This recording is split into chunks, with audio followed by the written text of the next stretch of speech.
Le projet de budget de l'État pour l'exercice 2022, équilibré en recettes et en dépenses, s'évalue à un montant de 2 888,80 milliards de francs CFA.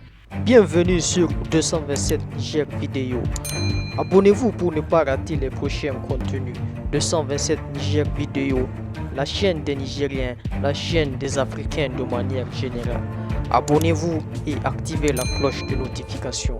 Le gouvernement nigérien a présenté ce jeudi 23 septembre 2021 le projet de budget général de l'État pour l'exercice 2022, équilibré en recettes et en dépenses, à un montant de 2 888,80 milliards de francs CFA contre 2 830,99 milliards de celui de 2021, soit une hausse de 2,04%.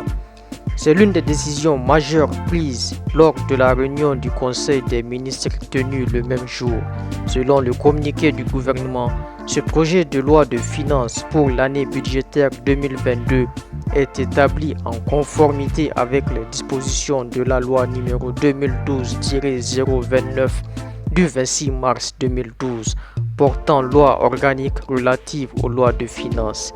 Et il présente l'évolution récente de l'économie nationale à travers les acquis macroéconomiques et financiers, les perspectives au titre de l'année 2021 ainsi que les projections pour l'année 2022 à moyen terme. Selon toujours l'exécutif nigérien, les principaux objectifs visés par la présente loi sont le maintien de la stabilité macroéconomique et l'amélioration de la gestion des finances publiques à travers une mobilisation accrue des recettes fiscales, une meilleure maîtrise des dépenses publiques et le renforcement de la gestion de la trésorerie et de la dette.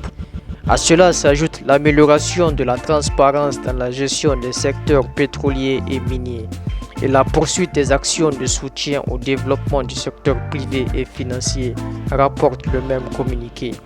Selon des explications du gouvernement, la politique budgétaire pour l'année 2022 est orientée de manière spécifique sur la mise en œuvre des actions de relance et de transformation de l'économie dans un contexte international, régional et national marqué par la persistance des menaces sécuritaires, la pandémie de la COVID-19, l'érosion des prix des matières premières et les aléas climatiques. Le présent projet de loi sera transmis à l'Assemblée nationale pour adoption.